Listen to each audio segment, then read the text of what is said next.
How to be blessed. This is a live that will help anyone who is actually interested in understanding what the biblical understanding of blessed is. And you might be surprised to know today that what you have been taught is not what it really is. Let's go to Psalm 1, verses 1 and 2, and get insight into what it means to be blessed so that you can gain some clarity.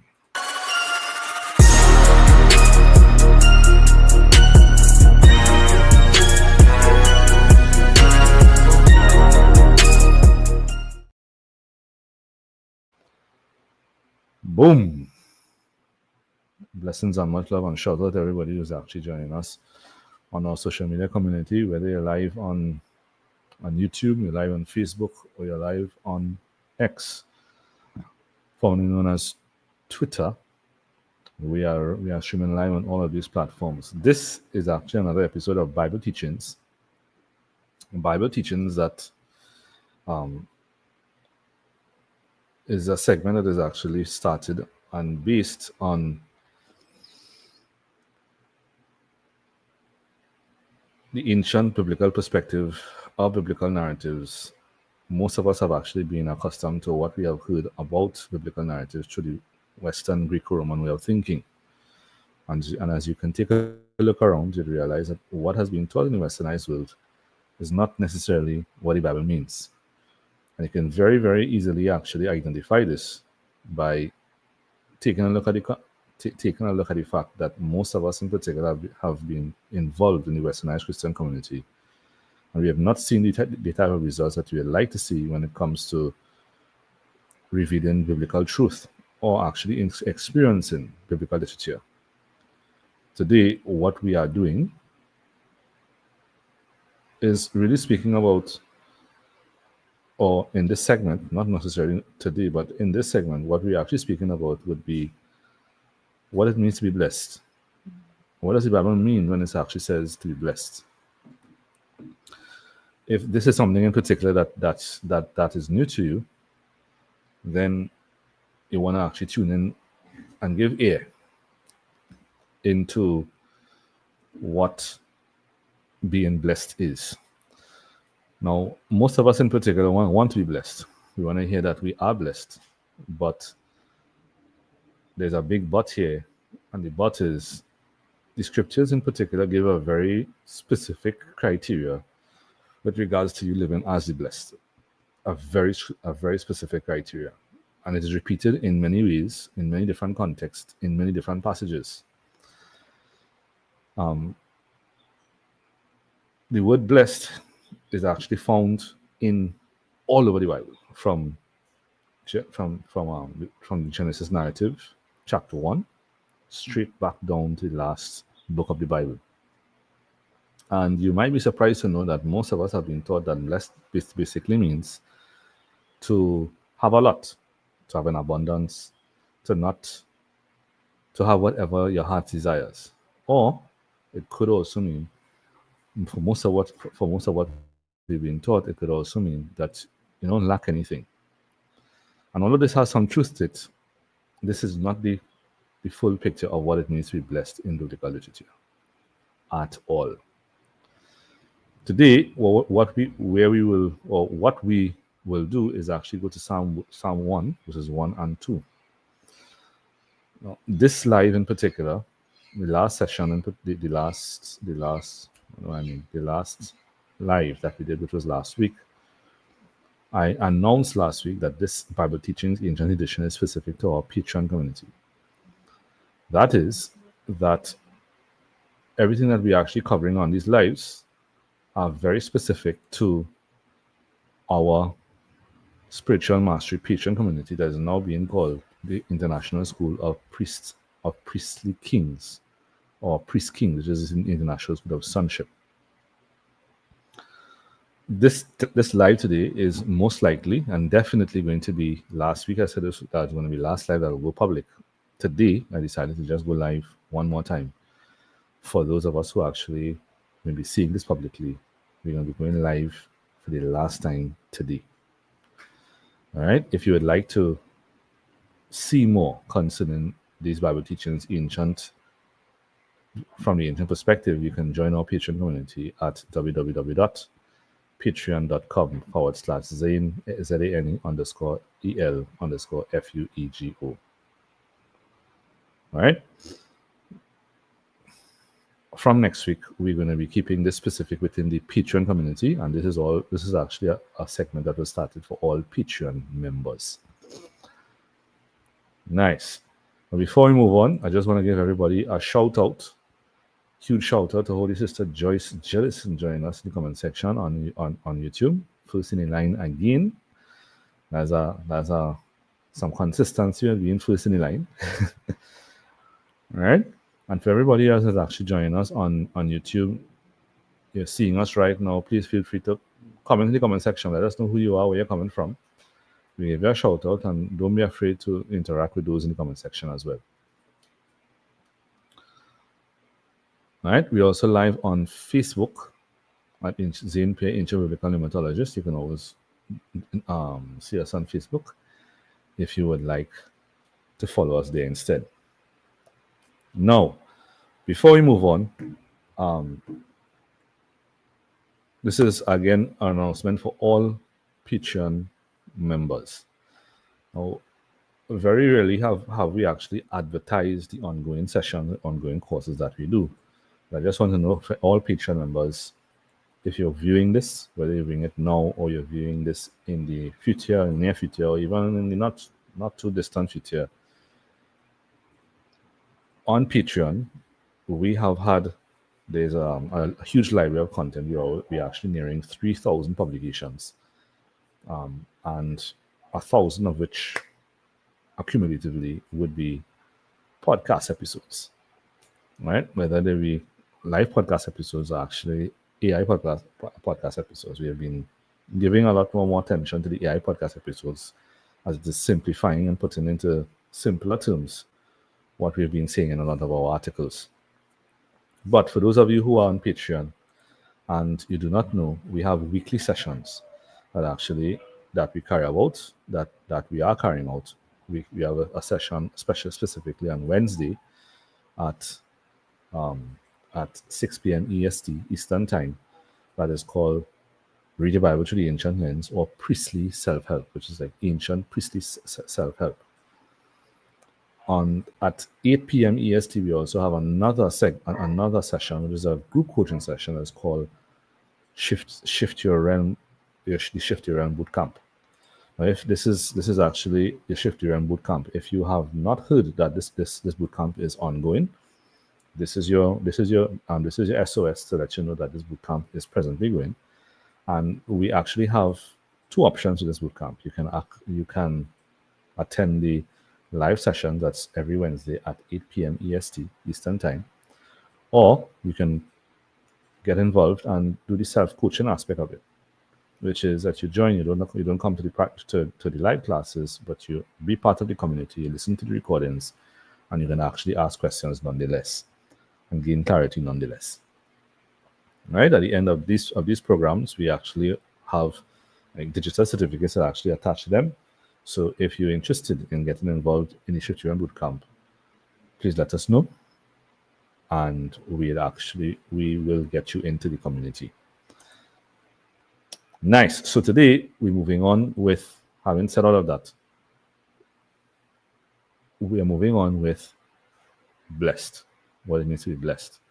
When we went to Psalm 1, verses 1 and 2, I'm just going to read it from the Amplified, from the King James Version first, and then I'll switch it to the Amplified so that you have some context.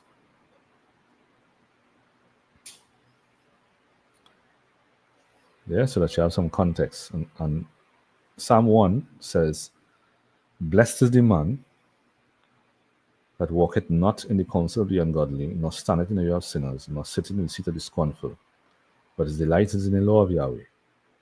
And in his law doth he meditate day and night." Let's read that one more time. King James Version. "Blessed is the man that walketh not in the counsel of the ungodly, nor standeth in the way of sinners, nor sitteth in the seat of the scornful, but his delight is in the law of Yahweh, and in his law doth he meditate day and night." Now, Most of us have been taught that blessed means to have a lot, right? You're blessed, everything is going well. God has when we say God has blessed you, we have a tendency to attribute blessings to receiving things from God. God sent me a house, God sent me a vehicle, God sent me a husband, God sent me a wife, God gave me a family. Blessed is very much usually seen from the perspective of from the perspective of receiving things. Let me take these headphones off. All right. Blessed is usually seen from the perspective of receiving things. You are receiving money, you're receiving goods, you receive kindness from people, you there's a long list of things that we could consider blessed. But more importantly, most persons usually think that blessed means to have a lot. Yeah, you know that you're blessed because you have a lot. Now, even though this is true, this is a very small fraction of what it means to be blessed in the Bible. Right? Huge shout out to the brother Donald Davis. He asks realized truth. Technically, that could apply as well. All right. Now, you might be surprised to know that what we have been taught is blessed. If I have to put it in a percentage, you you are probably if you've been thinking about blessed anything that I just mentioned there, you are most probably familiar with about 40% of what the concept is. I would even say 30%. Because blessed in the Bible, from the lens of the Torah, is not encompassed or is not limited to that. All right. Now, if you join us for the first time, you'd realize that some of the things that I'm saying and some of the things that I will say would sound strange and new to you, and that is expected. All right. Most of everything that I'm actually communicating there comes from research at the International Institute of Pneumatology, which is very pragmatic and experimental research. Notice I said also experimental research, which is everything that we are speaking about. We put to practical experiments or hands-on application to see whether this works. One of the things we've learned over the time of practical application, whether it's experiments or hands-on application, is if you want to see results, one of the things that you need to make sure to give the highest priority outside of, well, it's technically one and the same with fearing the name, fearing the Lord. You know, the Bible says to fear the Lord is the beginning of wisdom. The Bible's perspective of wisdom is understanding what to do to get a particular result. Let me say that again. We can go into the Hebrew and all of that, but if we come down to it, the Bible's perspective of wisdom is understanding what needs to be done to bring about a particular result. Knowledge is usually seen as being mentally separated onto what God says, and understanding, it's very intimately intertwined with coming to to to not to use the word understand, but to comprehend the dynamics of something. Which basically means if you want a particular result and what you're applying to it to get that result is not yielding the result, that is not wisdom. Wisdom in scripture is very concrete. It's actually understanding the skill to bring about something. Wisdom in scripture is not theoretical. Wisdom means having the foresight and having foresight to bring about a reality. Right now, that might be oversimplifying it, but I'm trying to keep it simple here today so that you do not overcomplicate it in your mind and just end up swimming through a lot of thoughts and not practically applying what we're speaking about. Right? Practical application in scripture is probably one of the greatest priorities, because whereas we in the westernized world, the Greek Roman world, we think about philosophy and mental agreement, biblical authors are very concrete in their perspective, which means that whatever they hear must be acted upon. If it is not acted upon, you don't believe it. Huge shout out to Holy Sister Kelly Leginos. Blessings and much love, Holy Sister. Blessings and much love. Now, that was the King James rendition of Psalm 1, verses 1 and 2. Let's read the Amplified Bible. I want you to hold on to the thoughts I'm giving you so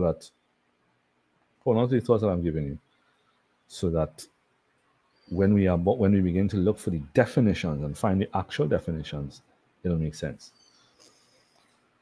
Psalm 1, Amplified Bible reads, blessed, fortunate, prosperous, and favored by Elohim is the man who does not walk in the counsel of the wicked, following their advice and example, nor stand in the path of sinners, nor sit down to rest in the seat of scoffers.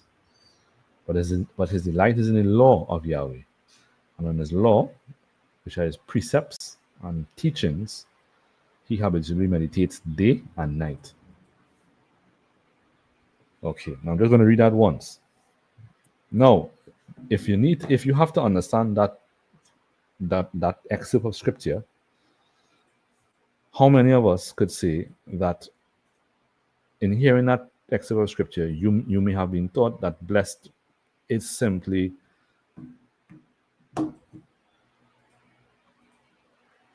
having what you need? How many of us thought that? Just be honest. Comment in the comment section. If you thought that in the comment section, type blessed. If you thought that in the comment section, type blessed.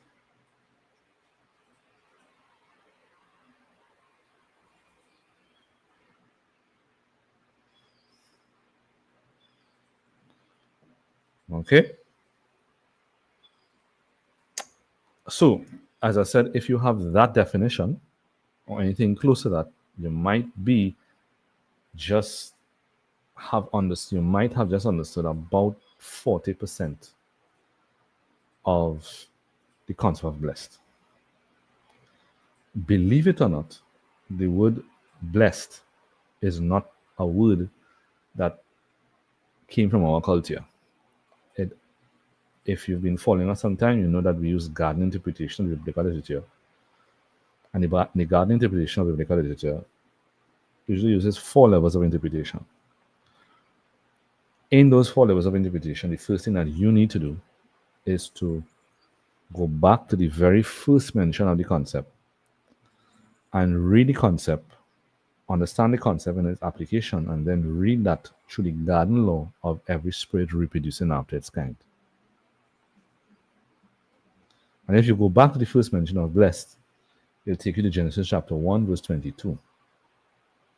Genesis 1:22 reads, and God blessed them, saying, be fruitful and multiply and fill the waters in the seas, and let fowl multiply in the earth. Yeah? Let's read the verse one more time. And God blessed them, saying, be fruitful and multiply and fill the waters in the seas, and let fowl multiply in the earth. The next mention is verse 28, that is specific to the reproduction of man, which is, and God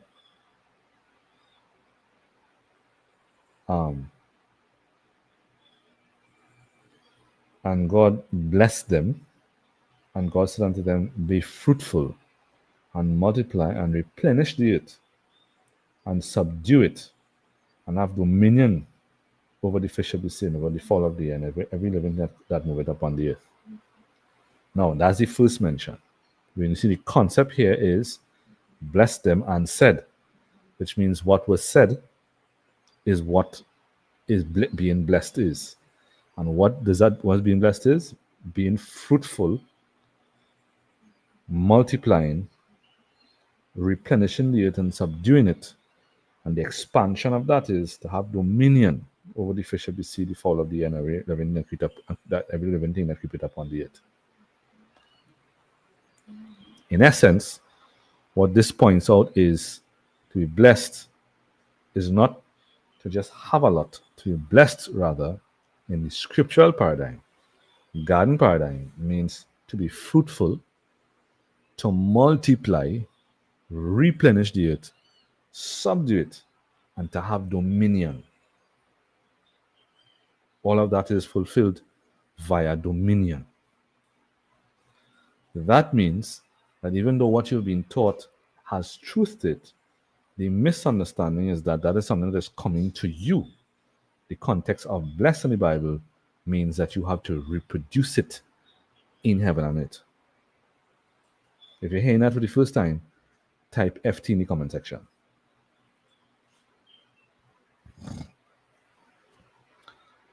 That is the first mention of the term blessed. Second concept is reading this through the lens of reproduction after your own kind. That means the word blessed is to be understood like a spirit that comes upon God blessing you because God is an authority. If you look at the garden narrative, the very first few verses, 1, 2, and 3, it says, and the Spirit of God moved upon the face of the waters. And God said, let there be light. Meaning that the Spirit of God was light. He says, let there be light, and the Spirit moves upon whatever it's actually God is speaking to. So since authority in the scriptures is communicated to be fruitful and multiply and be fruitful and multiply and replenish the earth and subdue it and have dominion over the fish of the sea, or the fowl of the air, and every living creature that moveth upon the earth.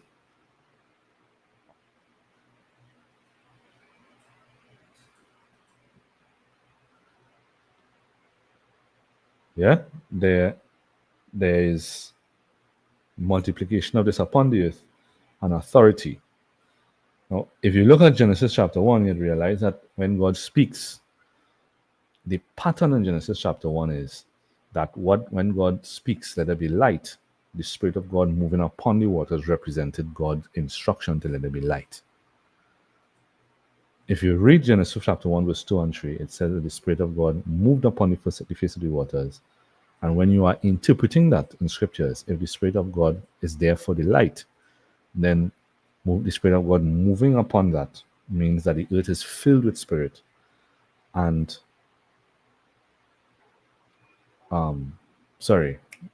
it is with form, filled with Spirit, and there's light upon the waters. In interpretation, that means that whatever God instructs, which is whenever he speaks, because he is God, he's Elohim, he's an authority, whatever he speaks comes upon whatever he's speaking to and fills it, replenishes them with Spirit, fills them with Spirit, and then you have multiplication after that. You are filled and then you reproduce. You are clothed, filled, and then you reproduce after your own kind. Right? Now, I'm not going to get too technical into the garden dynamics, but you might be surprised to know that since God said, let us make man in our own image and likeness, and the narrative started, God created something. To be blessed also means to be a creator. I mean, I was hearing that for the first time. To be blessed, therefore, means to be a creator. To be fruitful, to multiply, to fill the earth, and to subdue it with authority. That means your authority from the garden narrative is actually you functioning as the blessed. Let me say that again. We can therefore say that you functioning as an authority is living like the blessed. Because since God is Elohim and he says, let us make man according to our own image and likeness, let them have dominion, then we know that having dominion is being like God. Then verse 28 says, and God blessed them, and God said unto them, be fruitful and multiply. So now we know that dominion results in being fruitful and multiplying spirit, filling the earth and subduing it. Just making sense, everybody, so far? Type sense. Type sense in the comment section. So what we're seeing here so far is that blessed is not receiving, blessed is reproducing. And the blessed is authoritative. Therefore, to live as the blessed is to have authority, have dominion over all the earth. Let me say that one more time. To live as the blessed is to have authority over all of the earth. And having authority is reproducing, being fruitful, and multiplying, and filling the earth, and subduing it. So all of these things encompass blessed. Now, the most important thing here concerning being blessed is that all of these things demonstrate that the blessed is reproducing. It's being fruitful, is bearing fruit, multiplying the spirit, filling the earth, or replenishing the earth with spirit and bringing it into subjection. That means bringing it into the authority of Christ Yeshua. The second most important thing to note here is that blessed is actually seen as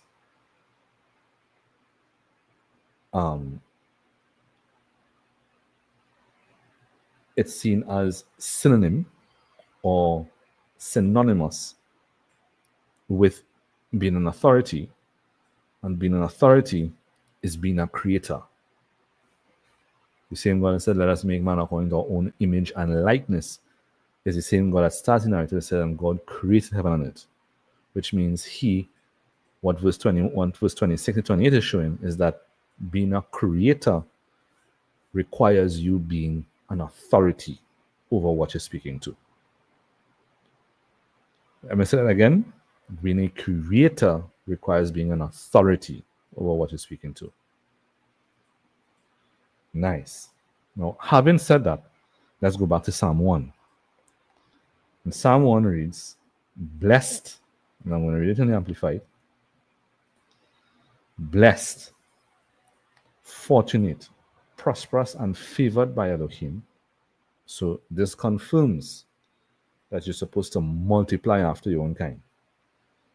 Blessed, fortunate, prosperous, which means you're reproducing, you're prospering, you're reproducing, like a tree is prospering, it's reproducing fruit, and favored by God. Favored by God means that you are pleasing to God. This is what was said of Yeshua, that he grew in favor with God and man.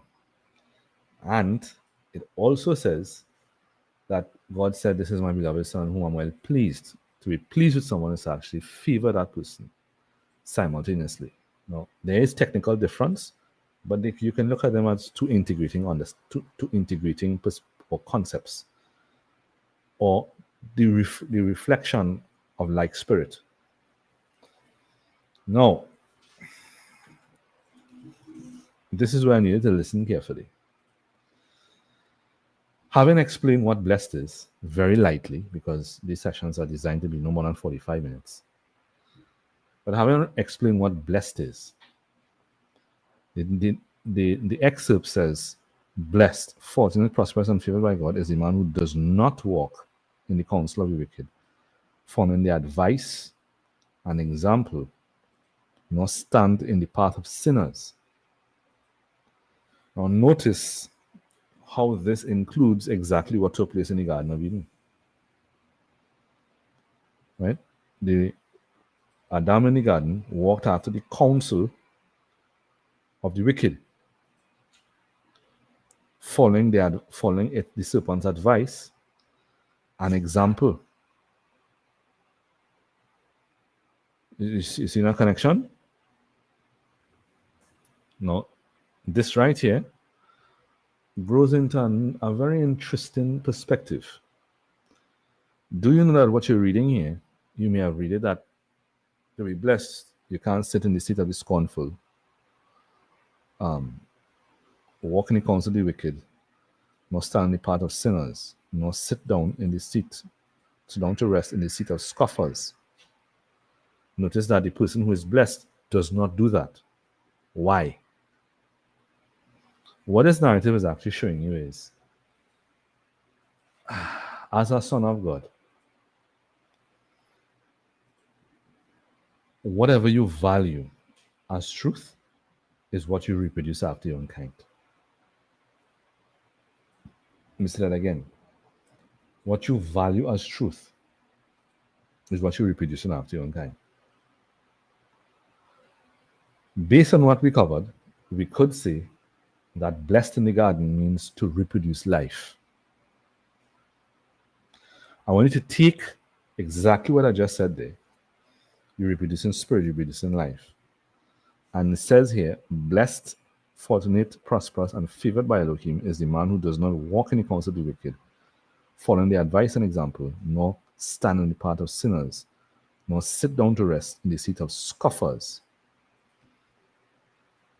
What is that referring to? Shout out to Holy Sister Sandra Oladian. Blessings and much love, Holy Sister. Blessings and much love. Shout out to Holy Sister Courtney King. Blessings and much love, Holy Sister.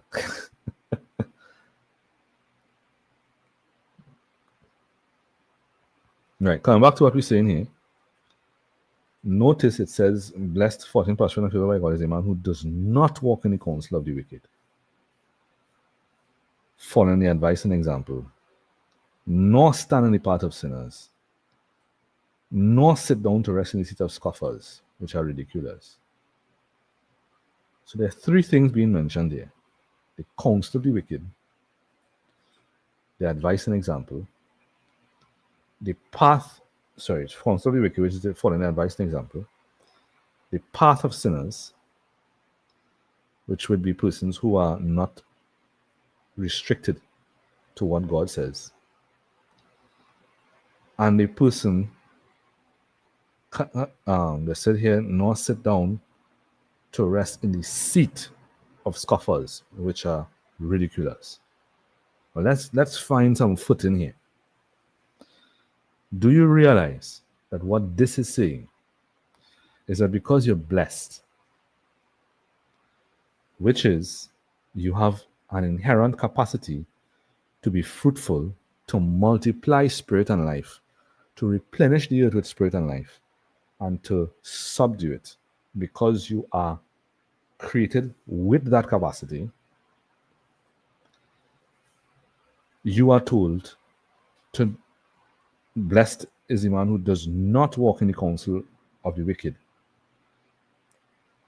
following the advice and example, nor stand in the path of sinners, nor sit down to rest in the seat of scoffers and ridiculous, or scoffers, which are ridiculous.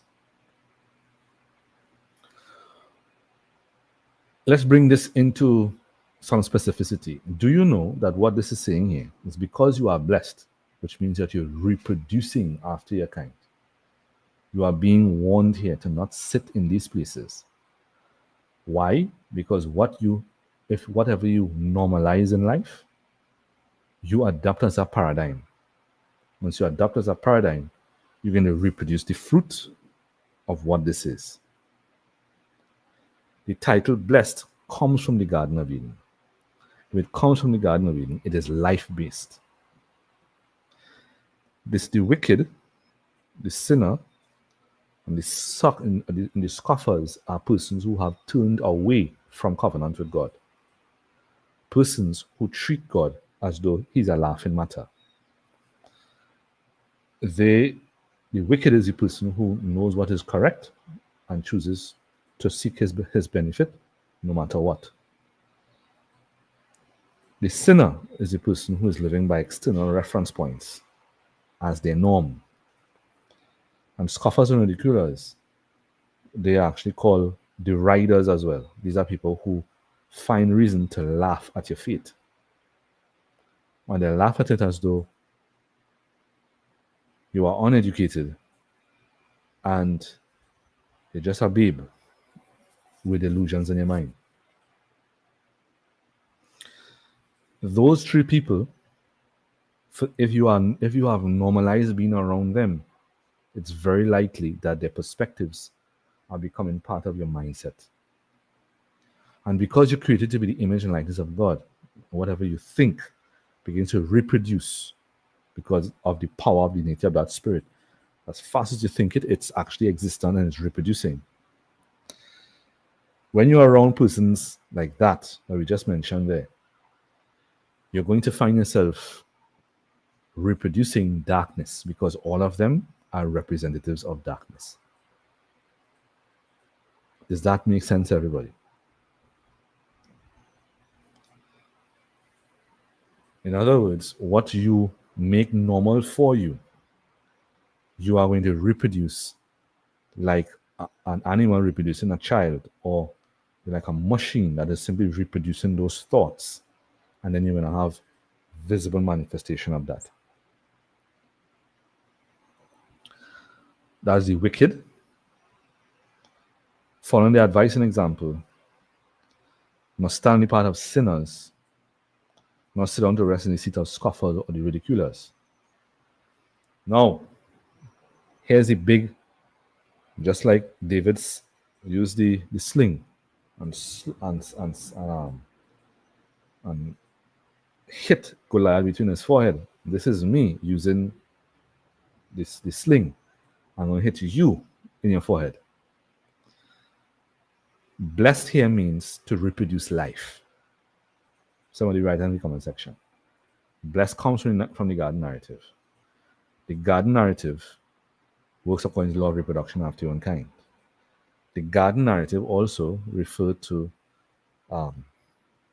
God saying, let us make man according to our image and likeness. And when he said, let us make man according to our image and likeness, he then goes on to explain what that looks like. Have dominion, yeah, and to be fruitful. To be fruitful means to reproduce life. To be fruitful, to multiply,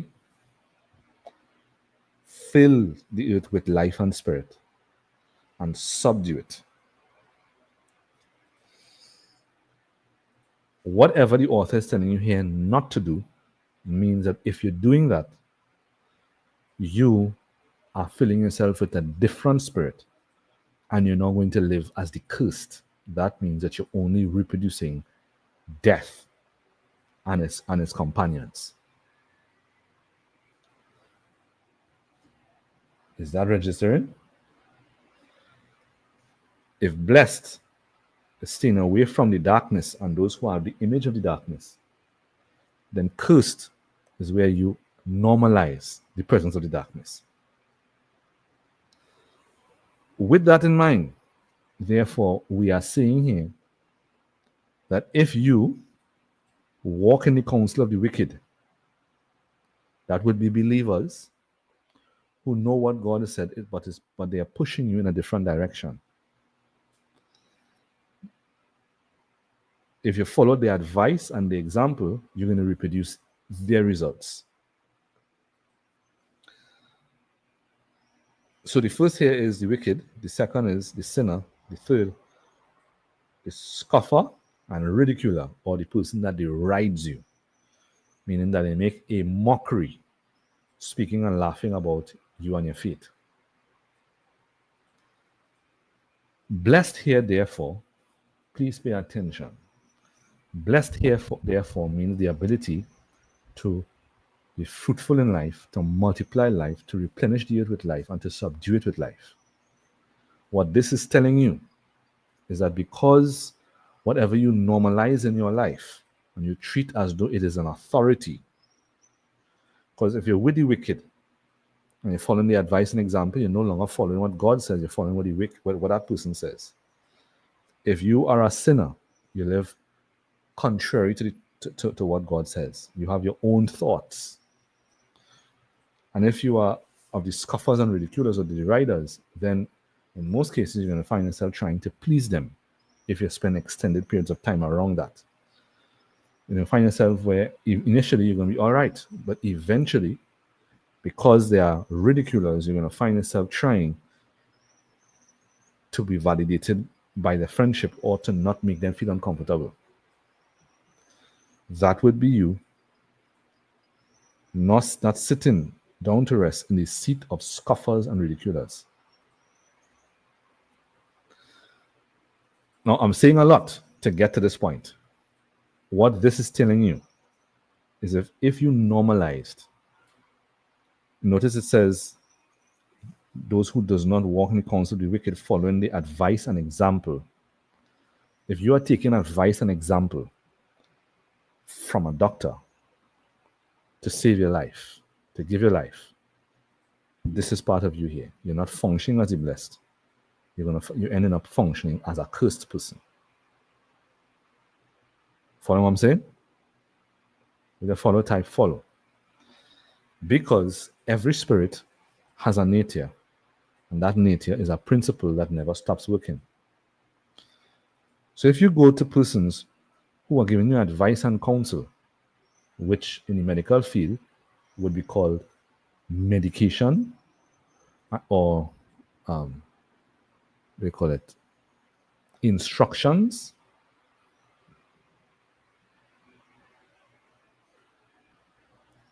No, if you say your advice and example, that would be advice here would be in the medical field, prescriptions. Yeah?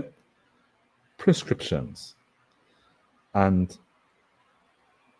the example would be what they're showing you, what the case evidence that they have that says this does this, and this will impact you like this. And showing you how those persons managed it. You're following their advice and example. Notice it says, blessed is the man who does not do that, which means if you're following the advice and example, you are not going to be functioning as the blessed. What does that mean? That God's life is going to flow from you. You are normalizing death, because these three categories of persons normalize death. They are the prophets of death. They are the image of death. Now, they may not be intentionally doing that, but the garden narrative shows that there's light and there's darkness. Light is in the garden. Darkness was made to be outside of the garden. Light, darkness. With this perspective, therefore, we must come to understand that what this is saying is what you normalize, that is what you're going to reproduce after your own kind. And if you normalize the images of death and the authorities of death in this world, you normalize the information. Normalizing information doesn't mean you just listen to what they're saying, you take it seriously and you follow the instructions as though it is commandments. Normalizing it in your life means continuously confirming the thoughts that they are giving you, which is resulting in you filling yourself with that spirit, and now you're going to reproduce the death, the sorrow, the grief, the sicknesses, diseases, and infirmities through you. You alone doing it and making whatever is going on worse. This has nothing to do. This has nothing to do with anything else, but understanding that whatever thought that you're sowing into, you're going to reap the spirit of that thought as your spirit. And if you do that, you're going to reproduce fruit after that tree. I want to repeat this. Blessed comes from the garden of light and life. This is why the narrative goes on and says, but his delight, is blessed, is in the law of Yahweh. Since Yahweh's spirit is the spirit of the blessed, to delight in the law of the blessed, or the law of Yahweh, is actually you reproducing life. Now, I can go on and spend a lot of time just unpacking this in different ways, but I want to bring it down to very straightforward terms. What you normalize, you create somewhat of a mental stronghold. These are thoughts that are exalting themselves against the knowledge of the Lord. And when they exalt themselves against the knowledge of the Lord, and you are consistently in contact with that information, with the advice, with the example, with living life with many different reference points, and being the subject of ridicule, not because you are walking in Christ, because you went to them for security, for help, for guidance. What this psalm is telling you is that when you do that, you function like the cursed that is reproducing death instead of reproducing life. In verse 2 is where it makes it clear as to how to reproduce life. But his delight is in the law of Yahweh. That means that his delight is in the thoughts that comes from Yahweh. That would be today the promises of God. Nor sit down to rest. Sorry. His light is in the law of Yahweh. And on his law, which is his precepts, his principle and teachings, he habitually meditates day and night. He habitually meditates day and night. When you're listening to the wicked, the sinner, the scoffer, what you're doing is normalizing the mindset of death. And just as one would meditate day and night in the thoughts of Yahweh, when you're normalizing death, you're meditating day and night on the doctor report. You're meditating day and night on the psychiatrist, what the psychiatrist said. None of these people are walking in the name. And therefore, what they're using is other aspects of creation to help you. But really and truly, that's just Cain's way of doing things. You come into Christ, you must function as the blessed. The function as the blessed means that you do not walk by the thoughts and guidance of the wicked, which would be those who are on self-benefit, no matter what. The sinner that is using external reference points regularly by choice, and nor sit down to rest in the seat of the scoffers. No, you're not sitting down amongst those who clearly have no respect for your faith in God. See, is everybody seeing these examples?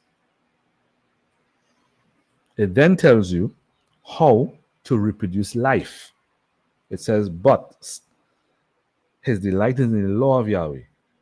First thing that you have to do to reproduce life is to delight in the principle of the name or the law of Yahweh, which would be also called the promises of God. Delight yourself in it.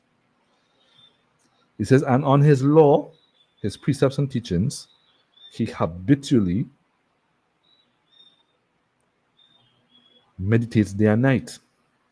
He habitually meditates day and night. So the first is delight in the law, and on his law and on his precepts and teachings. And the second thing, he habitually meditates day and night. Do you know that when you're seated, if you're walking in the counsel of the wicked, remember the wicked are those who know about God and they turn away from God. Nor sit down to rest in the seat of scoffers. Nor stand in the path of sinners, nor sit down to rest in the seat of the scoffers. But his delight is in the law of Yahweh, which means he is constantly in it. He's obsessed with it. He has delight in doing this. And then he says, and on his law, precepts, and teachings, he habitually meditates day and night. Now, notice that what the psalm is actually telling you, that there are two tips that they're giving you to reproduce life and be blessed. One is to delight yourself in the law of Yahweh. The second is to meditate on the law day and night. Do you know that when you listen to external points of reference, doctor reports, what the medical professional is saying, what the report's saying, what the psychologist is saying about me, because you have given those people, they have been taught in our society to normalize those things, you find delight in the law of medical science, and you walk away delighting in that and habitually meditating day and night. And that then begins to inspire you. You delight in the law or the promises of God, and you meditate on it day and night.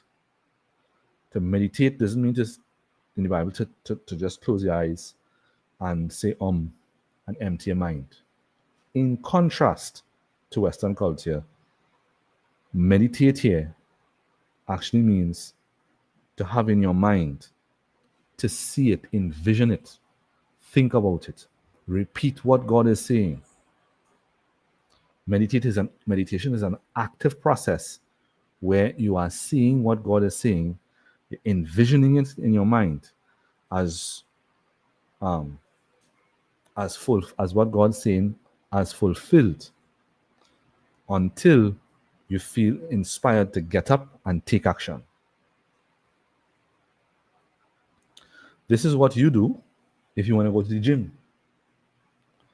You take delight in the law of the gym, which means they say you have to run in treadmill. You say, yes, I delight in that. I lift weights. Yes, I delight in that. You do some sprinting. Yes, I delight in that. And when you go home, day and night, you're researching YouTube videos and you're thinking about the exercises that you can do to get by faster. When you do that, you meditate day and night. What it does is inspires you, and then you take action to fulfill it on the earth. In the same way, it's saying the blessed, the one who reproduces life and fills things with life, which means this applies to healing, to financial wealth, to resurrection, to give peace, and to be peace. It requires that you take delight in the precepts, in the in the law of Yahweh, which would be the promises of Yahweh. And when you take delight in it, then you meditate on that day and night. And eventually a meditation on you being healed, not meditating as you're doing nothing, but you're envisioning it. And you're treating it as true and real. And then, in doing this, you will be like a tree planted and fed by streams of water, which yields its fruit in its season. Its leaf does not wither. And in whatsoever he does, he prospers and comes to maturity. Let's invert that. For the person who who walks in the counsel of the wicked, following the advice and example, who sits down to rest in the seat of the solemn priests. Nor stand on the part of sinners, which is stand on the part of the righteous, nor sit down to rest in the seat of the solemn. He says, but his delight is in the law of Yahweh. Wait, I jump back into verse 2. If you are, my mind just switch across there. If you are walking in the counsel of the wicked, meaning you're taking advice from ungodly people who may know God, but they choose to do their own things, that's wicked. If you are standing in the path of sinners, meaning that you're there and you're standing in the pathway of those who use external things. They're not guided by what God says. Or you sit in the seat of scoffers. You are not going to reproduce life. Take all the medical science information, psychology, the ungodly coach, even the church, who are saying things that are exalting things above the knowledge of God. If you follow that, you're going to live cursed, because what you're doing is you're normalizing the way of the wicked, which is you're normalizing darkness, you're normalizing thoughts of death. If you do delight in the Lord, you do not stay in the, or you do not walk in the counsel of the wicked, you walk in the counsel of the righteous, following their advice and their example. That means if you're looking to reproduce life, look for people who are speaking life, and not just people who are just speaking life, but people who have been giving life.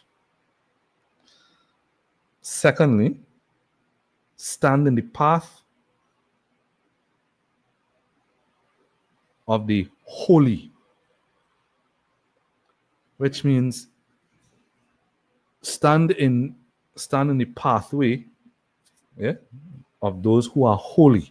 They are walking a path that is straight, using what God says as the only reference point. And delight yourself. Sorry. I'm skipping lines again. And if you want to be blessed and reproduce life, it's telling you that you need to sit down to rest in the seat of the solemn before God. A scoffer and a ridiculer and the rider is somebody who is not taking what you're saying seriously. The person who is solemn takes God very seriously. The person that is solemn treats God as though, be very careful with what's coming out of your mouth.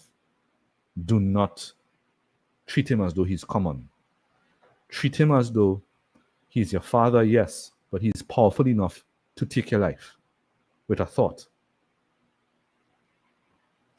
Give him reverence. By doing that, you are normalizing thoughts of life, and you're going to begin to reproduce it.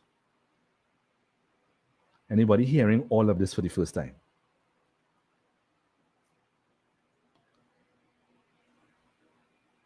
Right? That means this is basically saying, if you want to reproduce life, you need to live in the delight of the law of the Lord, which means to delight yourself in the promises of God. Treat it like you're obsessed with them. And on his law, on those promises, meditate day and night, envision it, and be inspired by it, and take action to bring it about on the earth. And when you do that, you will be like a tree firmly planted. But if you're walking in the counsel of the wicked, following their advice and example, which would be all of the television advertisements for medication, the Google research concerning how the sickness will affect me, and all of these things, you're taking the advice and the example. If you're standing the path of those who have no discipline to what God is saying, they are sinners. They're constantly guided by external sources of wisdom. Those are the people who will tell you, hey, if you can't reproduce life, go get this, go get that, go get this, go get that. Right? Check out this guy. And if you stand in the seat of the scoffers, that's people who are around you, your family and friends, who are not taking your faith seriously. They think that what you're saying is something that they can listen to, but they can laugh when you turn your back. And they ridicule your faith. If you're living amongst people like that and you are accepting them in your circle, it is a testament to the fact that your mind does not or have not, your mind has not made a choice concerning God. And here's why.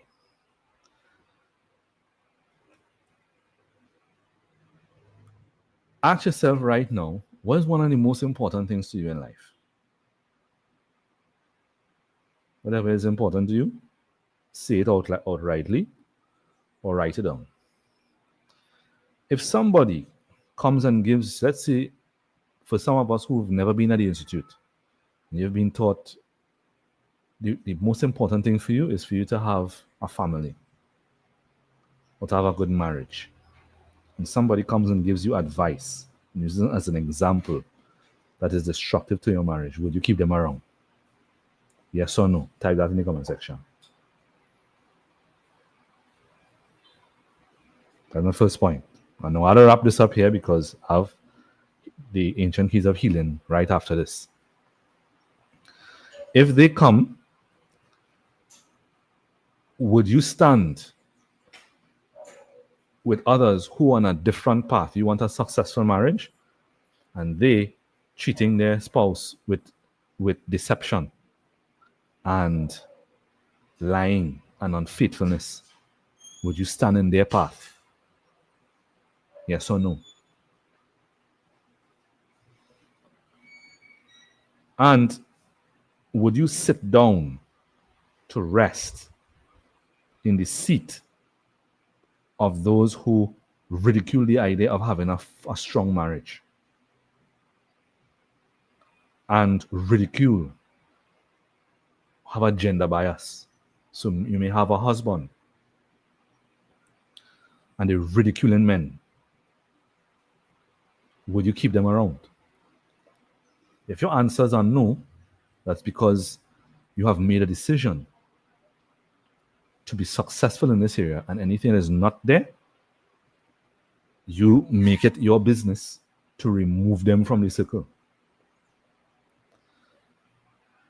In the same way, if you want to reproduce life and you there researching things that you want to reproduce life from the spirit and bring healing into your body, you want to reproduce wealth, you want to reproduce healthy relationships, and you there looking for Google, taking advice and example from Google, that is testament to the fact that you're not trying to get healed. You're still double-minded. You're with God, but you're not with God. You're not going to be blessed, which means you're not going to reproduce life. If you're standing in the pathway of those who form communities and they're speaking about how to manage yourself with your poverty, how to manage yourself with your sickness, and which herb to take and which that to take, and all of these different things, you're normalizing it. You're not going to reproduce life. What this is basically telling you is you have to become single-minded, as though nothing else is an option. And delight and meditate on the Spirit of God in you, and what that Spirit says, and the influence of that Spirit on your body. That you are seeing wealth if you're looking for wealth. You're living in your mind in wealth. You're living in your mind in health. You're living in your mind in a healthy relationship. The Spirit will reproduce life for that to take place. If you're doing the opposite, you're not going to reproduce life. You're not going to live as a blessed. You're not going to be fruitful. You're not going to multiply anything concerning life. You're not going to fill it with life, fill it with spirit. You're not going to subdue it. On the contrary, you're going to be fruitless. You're not going to multiply spirit, which means you're not reproducing it. You are not going to fill it with life, and you're not going to subdue it. It will subdue you. Find the inversion of blessed.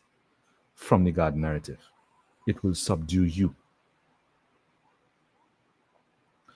You see, a spirit is like is a form, or let me just say it like this: a law of physics, like gravity, is the perfect example of how a spirit works.